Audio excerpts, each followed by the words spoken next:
Alright guys, I just found this on Turkey's Twitter. Hear from himself, but check out his mannerisms and how he's talking. Turkey, you gotta stop hanging out with so many Americans, mate. Canelo in Riyadh in May, the big fight in the history of boxing. In September, Terence Crawford, I see he wants to fight. He's made it clear. Do fights like that help your legacy, or do you feel like that's something that's not worth it to you? Everything in my career, every fight make my legacy different and better. No, Terence Crawford is a great fighter. He's a good fighter, but like I say, he's weight classes for a reason. In boxing history, September could bring a major twist. Terence Crawford has made it clear he wants to fight, but when asked if such bouts add to his legacy, the response was measured. Every fight shapes a career, yet weight classes exist for a reason. While acknowledging Crawford as a great fighter, there's caution about the matchup. Yeah, somebody asked Turkey Al-Sheikh, is this happening? Look at his response about Crawford facing Canelo. Look at his response. Make the fight, Turkey, make the fight. The long-rumored Canelo versus Crawford clash had been building for months, with fans and analysts eagerly predicting how the undisputed welterweight king would fare against boxing's biggest star.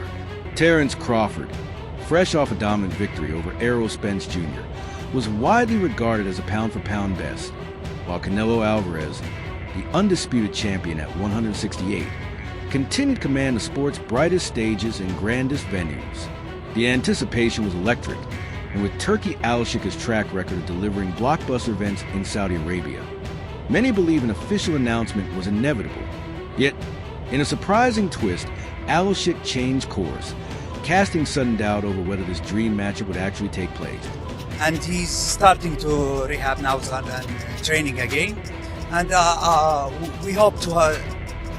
He's one of our plan to see him fight in 25. The goal obviously is a Canelo fight for him, right? We hope he wants this fight, and why not? You and Canelo, I know you guys are working towards trying to do a fight. What's the status of that? We will see maybe next month, next 2 months. This week, Turkey Al-Sheikh informed reporters that he no longer plans to stage a fight between Canelo Alvarez and Terence Crawford, at least not in the near future. Instead, he suggested that both fighters could take part in other high-profile bouts, focusing on maximizing excitement and profit potential for Saudi Arabia's growing boxing scene. The biggest surprise came when Al-Sheikh floated the idea of Crawford fighting on the undercard of Canelo's next major event. I said to Canelo, "We are ready for February. Crawford is ready to accept," Al-Sheikh revealed. The boxing world reacted instantly, as many view Crawford as the most technically gifted fighter in the sport today. The news shifted the tone of the entire discussion, sparking heated debates about status, respect, and legacy. Canelo responded swiftly, expressing full support for the idea. "You know, there are just levels to it. Crawford is a great fighter, and I would be very happy to fight on the same night as him," he said. While polite on the surface, many interpreted there are just levels to it as a subtle jab.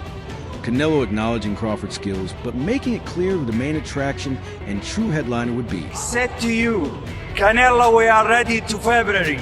Crawford ready, except. This exchange underscored the unspoken power dynamic between skill and star power. Crawford's resume is flawless, undefeated, untested at 140 and dominant at 147, but Canelo reigns supreme in marketability, global fame, and box office pull. For over a decade, he's headlined sellout pay-per-views, his name alone generating millions. So when Turkey Al-Sheikh speaks of Canelo's card, there's no doubt who the main attraction and the face of the show truly is. The notion that Terence Bud Crawford should move up 3 weight classes, 21 pounds, to fight Canelo Alvarez. He's entirely too small. Jamel Charlo already. The prospect of Crawford appearing on the same card as Canelo, yet not as the main event, quickly became one of boxing's hottest talking points. This wasn't merely about scheduling. It was about hierarchy. Though both fighters had expressed interest in facing each other, Turkey Al-Sheikh's decision sent a clear message. He sees more value in showcasing Crawford under Canelo's banner than rushing into a direct showdown. Whether driven by financial strategy, promotional vision, or timing, the move reshaped the conversation and highlighted the unspoken layers of status within the sport. In Riyadh, they made the big fight in the history of boxing. September, then 2 more fights in 26. Don't miss the line. Crawford has yet to release an official statement on the development, but fans are already divided. Some see it as a slight to one of boxing's finest talents, while others view it as a smart move. If Crawford wants to secure a spot on Saudi Arabia's massive cards, he may need to play the long game, much like Devin Haney did fighting on Ryan Garcia's undercard. The Saudi deal is simply too lucrative for Pride to get away, especially with potential Canelo clash still in sight. Did you start to find some of his comments almost disrespectful when he was talking about eat you alive head-to-head on Mexican Independence Day? Yeah, if you're smart, you'll take the deal. I respect everybody. I respect everybody, but I don't like that way he talks. But it's his problem, not my problem. And I don't ask for a fight. I don't ask for any fight. So I respect, like I say. Canelo is already scheduled to headline in Riyadh on May 3rd, 2025, facing undefeated Cuban super middleweight William Skull. While the matchup hasn't generated major buzz, it serves a purpose, keeping Canelo active, meeting a mandatory defense, and preserving momentum ahead of bigger potential fights later in the year. Turki Alshik has yet to confirm whether Crawford will appear on the same card, but the implication is clear. If Crawford wants to fight soon under the Saudi banner, it may well be as a co-main event beneath Canelo's headlining slot. Canelo, Ryan versus Devin. I think it's a good year for boxing. I think it's a great year for boxing. I'm eager to see this rematch. Hopefully we can get this rematch this year. Hopefully we can get it this year. The bigger question is what becomes of the long-anticipated Canelo versus Crawford showdown. While Turki Alshik has decided against staging for now, he hasn't shut the door entirely. Sources close to the situation suggest the fight could still happen if both men keep winning and public demand grows, potentially setting the stage for 2026. In the meantime, boxing experts have begun speculating on the outcome, and many lean toward Canelo. Though Crawford is widely regarded as one of the most complete fighters of his era, most believe the size and power advantage Canelo holds at 168 pounds would simply be too much to overcome. Excited wants to go out and talk about September, congratulations, boys! Yeah! Congrats, we're happy for you! That is awesome. Well, go ahead, Dana. We actually are getting together with him tomorrow. We're going to shoot some content, and when it's time to announce, we have a massive fight. Literally, and this is exactly what I'm talking about. A massive fight that only this guy could. Crawford has competed as high as 150 pounds, but has never faced an opponent with Canelo's combination of strength, size, and skill. The Mexican superstar has spent years overcoming larger foes like Caleb Plant, Billy Joe Saunders, and Callum Smith, and even moved up to 175 to challenge Dimitri Bivol, holding his own despite a decision loss. Many analysts believe that while Crawford may be technically sharper than most, Canelo's relentless body attack and pressure over 12 rounds could wear him down. Some go further, predicting Crawford wouldn't hear the final bell. The leap from welterweight to super middleweight is massive, especially against a fighter like Canelo, who excels at neutralizing movement and punishing the body with precision and power. It's not 14-inch gloves, not 2-minute round, not beating a legend in the age of your grandfather. Boxing is not like this. Do not name it boxing, please. Name it show. I am not against it. Name it show. It hasn't stopped Crawford supporters from backing him. Many believe he's a smarter, quicker, and more adaptable fighter, citing his dominant performance against Errol Spence as proof of his ring IQ. They argue Crawford sees openings others can't and could dismantle Canelo's style, even if he gives up 15 to 20 pounds on fight night. Yet this situation has grown beyond a simple matchup discussion. It's now about hierarchy and perception. The idea of Crawford fighting on Canelo's undercard, even once, would send a powerful message about the sport's global power structure and the balance between skill, star power, and market dominance in boxing. I just gotta beat him. I'm not going in there looking to knock Canelo out. Did it happen? Yes, absolutely. You know, when I look at Canelo, he's a smaller, bigger guy moving up in the division. You know, being that these big guys are slower, so they might catch him with something, but you might see it at the last one. You know, they might catch him. Canelo Alvarez is more than just a fighter. He's a brand, a business, and a power player in boxing. He picks his opponents, dictates the calendar, and sets the stage. Now, even a decorated, world-renowned champion like Terence Crawford may need to operate within Canelo's orbit to secure a spot on Turki Alshik's biggest cards. This could be part of a broader strategy. By having Crawford fight beneath Canelo first, his international profile, especially in the Middle East, can grow, all while keeping the door open for a future mega dash fight. In the meantime, the tension between the two stars is fueling interest. While Canelo versus Crawford is no longer on the immediate schedule, the narrative remains strong. The idea of Crawford appearing on Canelo's undercard, after months of fans dreaming about them facing off, marks a pivotal moment. Whether it becomes a stepping stone toward the showdown or a lasting sign of hierarchy will depend on what happens next. The fight itself may still happen down the line. For now, it exists in a space between rumor and reality, but that hasn't stopped fans, analysts, and retired legends from weighing in. And one thing's certain, the reactions have been anything but mild. I'm not, you know, I don't know Canelo very well. I'll say hi to him if I see him. He'll say hi to me too, but we're not friends.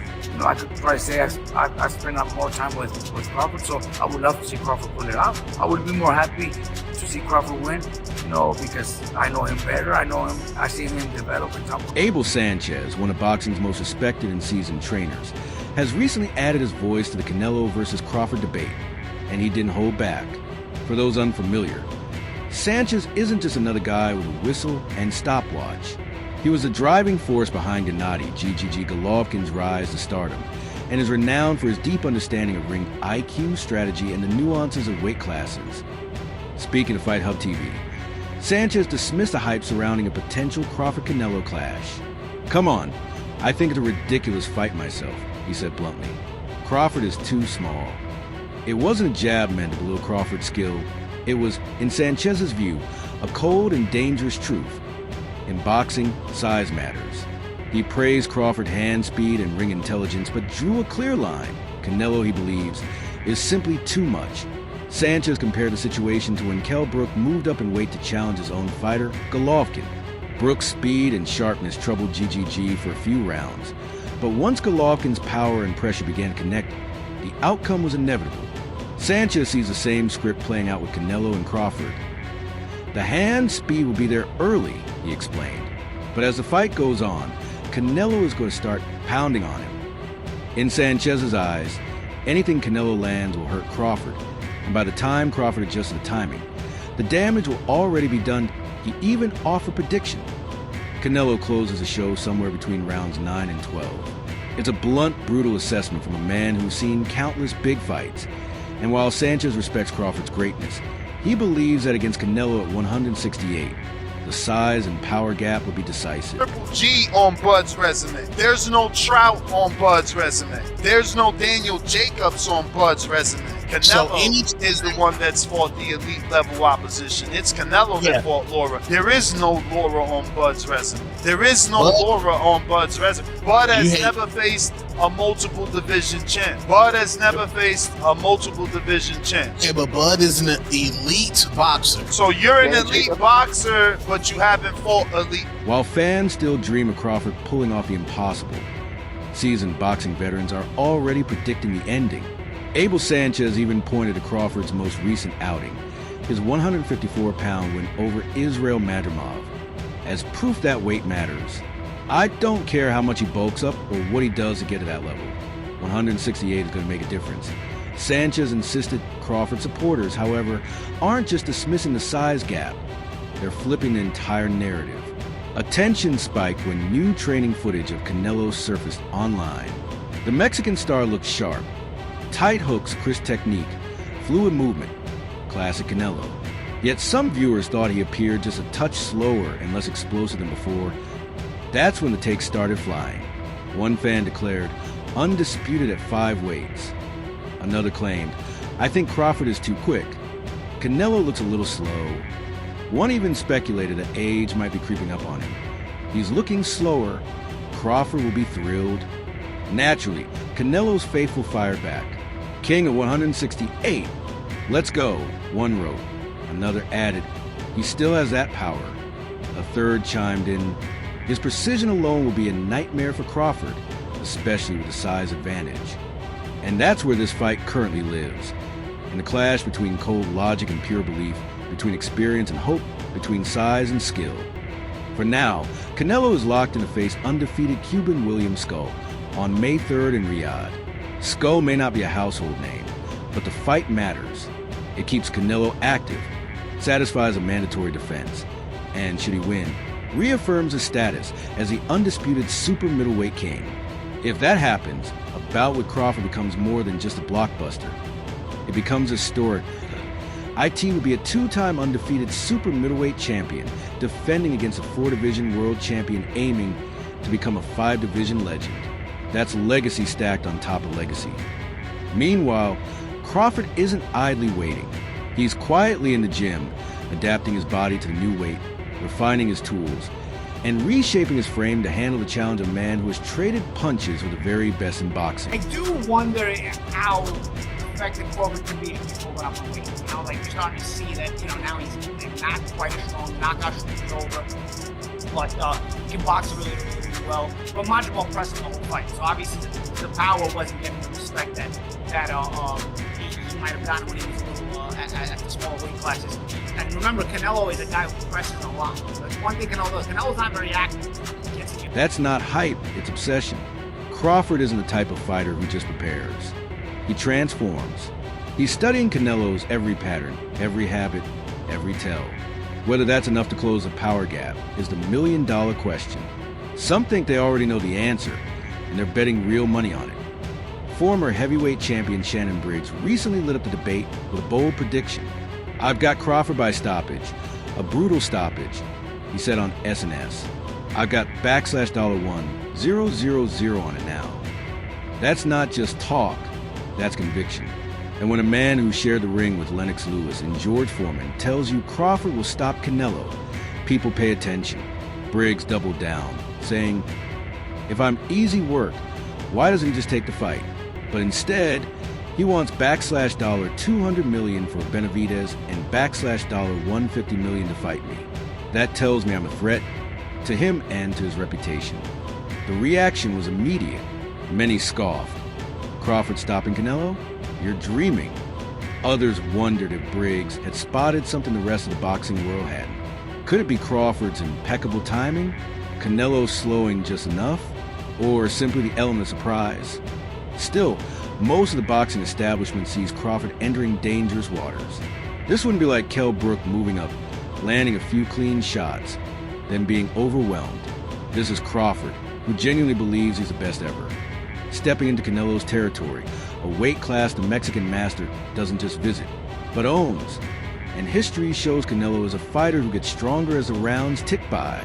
Just ask Daniel Jacobs, Billy Joe Saunders, or Sergey Kovalev.